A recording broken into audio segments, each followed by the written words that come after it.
They act out what we are afraid to show to the world. We're afraid to say, we're afraid to behave this way, we're afraid to be shameless. You know, it's all of these suppressed things that every human has, but we can't admit it because we're good people, right? So that's why we need like this bad guy or this bad girl that's not scared to act out on these suppressed things that we have inside of us. And that's also why the bond with them is so strong, because they are fulfilling a need, a deep, deep need that we have. And again, we don't allow ourselves to be as shameless as them because we can't. We feel like we can't, but you know what? When you're on your deathbed, and yeah, this is dark and deep, but that's what I always do. When you're laying on your deathbed, just realize if this thing is actually important or not, like whatever situation it is, you know? Why can't you just express authentically? You're afraid how you come off to people? Well, the problem is, even if we try to come off a certain way, which is controlling behavior, by the way, so cut it out. But even if we try to manipulate the way people see us, they will still have an opinion about us that may come out of nowhere. Like, just because we look a certain way, for example, they will associate traits with us because, I don't know, that's what they experienced in the past or whatever. It doesn't really matter. I don't really care. So we can't admit that, yeah, most people are obnoxious, superficial, dumb. Sometimes they don't make sense. But don't ignore the other side. But that's the problem. If you suppress so hard, that's the only thing you can think about, and it has to go out. It has to leave your body, this pent up energy. So it's easier to give this job to somebody else. That's the fact. It's easier to do that, but there comes a point in life where you can't do that anymore. And even if it feels bad to think like, oh, I don't like people, which I'm going through right now, it feels horrible. It feels like, oh, I'm a bad person. First of all, it's a human emotion. And also I want to say that this society really praises and embraces toxicity and narcissism. It's full. Like, how many people care about superficial nonsense and celebrate it, and oh, it's about numbers and likes, and it's about the way you look. It's not about your insides. It's not about how you treat other people, because even that is performative nowadays. Like, if you don't film yourself giving a homeless person some money, did you actually give it to them or not? You know what I mean? That's how most people are, and it's stupid. And I'm gonna admit that it's stupid, but I can admit all of these things and still be a good person. Only because I'm telling the truth doesn't mean that I'm the bad person here. Because I didn't invent this. And if we are not able to speak out, where will the change happen? When will it happen? When? And if we suppress these things and then we cling to a person who does it for us, but you will realize quickly, or maybe after a while, because they do know how to act, right? Toxic people know that they're toxic and that they're not. They know that they're not doing the right thing in their lives.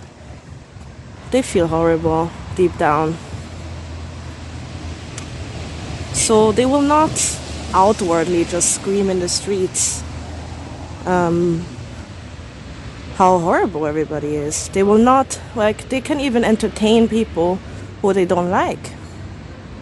And that's where the betrayal starts, because, you know, like, when you're at home with this person, they can be honest and they can, you know, just be honest. But as soon as you go outside, they're a people pleaser, just like you. So until you realize all of these things, you will never change it. And that can take a while. It can take years. But, you know, you're at a good spot because you're watching this. If your attention span is not like a goldfish and you can actually watch till the end, you'll really benefit. So let's keep going. One of the main issues with bonding with this person or with toxic people is when you bond over a shared hate or a shared disdain for humanity. Just think about it. It's so dangerous because it's you two against the world, right? They make us feel like they're the only ones who are authentic and they're the only ones who actually understand us. So we bond with them over something very secretive, very intimate in a way, even though they can't do intimacy right.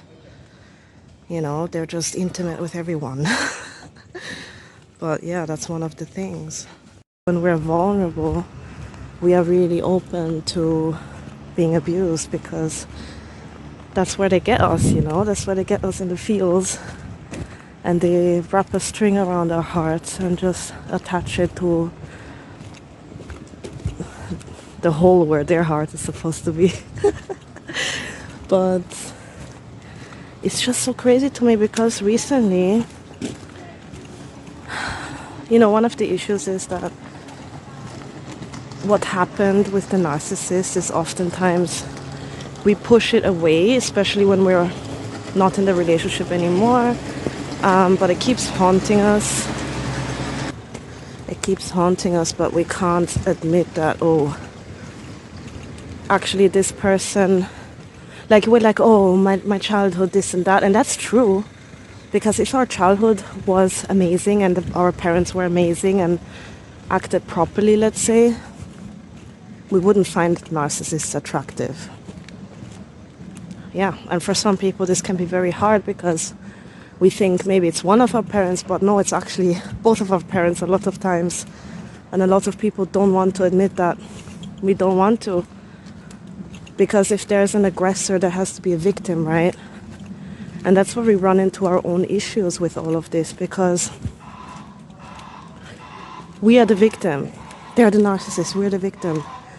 And that's true in a sense, but that doesn't mean that we don't share traits with the narcissist. And that's why it's so hard, you know, like when you try to date normal people. I mean, first of all, I feel like most people on dating apps are narcissists, or like they're like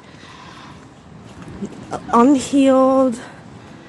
They can't communicate properly. Like dating is not easy, but they're really not doing a whole lot. Like I'm just surprised sometimes. I'm like, what? Are you serious? You know what I mean? But anyhow, we have to admit that we play a huge part, and our like inner world plays a huge part in all of this.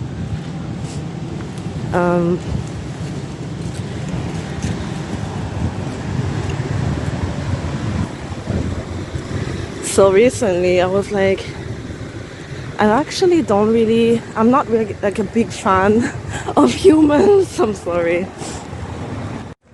So recently I was like, oh my god, I'm a misanthropist or whatever it's called, where you just have a dislike for people. And the weird thing about it is I actually have, how you say, I'm over empathic sometimes. Like that's one of my issues, that I'm like too empathic. And I tend to focus on other people's pain more than my own, because I'm like, oh, well, I'm doing okay, but look at this person, they're clearly struggling. You know what I mean? And this is obviously not a good thing to do at all times, because sometimes we're not safe. We can't do that. We can't do that all the time.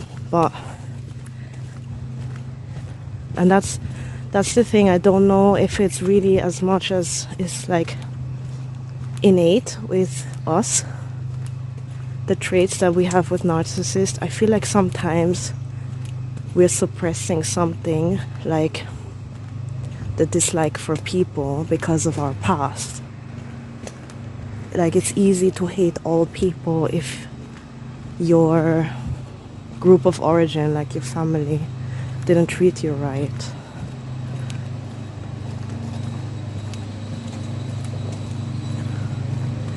Because no matter what you do, it will seem like it's the whole world, because negativity just stands out way more. And it's sad. And it's good to try to have experiences with multiple different people, because you're going to see that, oh, some people are actually like me, or most people are actually not, as malicious and horrible as I think they are. And again, negativity always sticks out more, because we have to protect ourselves more against it. You know what I mean? Especially if you're traumatized. You're not going to focus on something that actually is working or seems normal. You're going to focus on the people who seem like they're going to be problematic later on. So you hyper focus on that. But if you feel like me, like a bit nihilistic and, oh, I hate everybody, I hate everything, broadly, like obviously not every single person. We might have a few people. Like, I have a child, and obviously I cannot say, oh, I hate everybody, all people are horrible. But it still feels like the majority is, and the majority don't care, and all of these negative things. We just have to keep reminding ourselves that it's from our past. It's not true. It is true, but what's also true is that there are really wonderful people in this world. Like, really selfless people. People who want to improve the world. And that's why I'm making these videos as well, because I know that there are more people who think like me, but also that we're struggling. Some of the seemingly happiest people offed themselves, it's just, there's something there. If you're really optimistic, you would never do that, you know what I mean? So there's some kind of, I want to say they're lying to themselves or to the world a little bit, and like pretending everything is great and haha, everything is funny. That's so dangerous, I think, because it has to do with suppression. Suppression is so bad. And that's also another thing, like being passive aggressive is definitely something we have in common with narcissists. And I don't want to say all narcissists, I would say mostly covert narcissists, but it doesn't really matter, They're passive aggressive, and they don't really stand up for themselves if you think about it. Like when you're in private, they show their true colors, right? But when you're in public, somebody can embarrass them or try to embarrass them, because they will never admit that they're embarrassed. They will never admit whatever. They will never admit the truth about how people make them feel. But you will know. And then you come home, or you go in I don't know, you go in the car or whatever after the event, and then you're like, now it comes down, now they're showing, or they're telling you what they actually think. So they can't stand up for themselves. They cannot be honest. They're a master suppressors, and it attracts us who feel like we have to suppress, and it's just an automatic thing, but you have to make it non-automatic. You have to start being aware of these things. That's where healing lies. Healing comes automatically the more you understand like truly understand. And don't be lazy like me. I'm also lazy sometimes in my head, and I'm just like, oh well, people are just horrible, end of story. But it's not productive, and it can really have a toll on your mental health, and we don't want that. We're done with that in 2024. We elevate, we create our new reality, and we take it in our hands, we take it in our own hands. I love how people look at me when I'm like talking to my phone, but that's the thing. I'm not as afraid to be me anymore. And it takes time, and sometimes I'm still, how do you say, I still hold back. And sometimes more passive aggressive rather than outwardly aggressive, because I'm scared to be like a bad person. But we owe it to people to be authentic. And I personally believe if we all would be more authentic and we all accept what's actually going on in the world and with us, that's the only time we can truly change something. So yeah, take care and have a good day.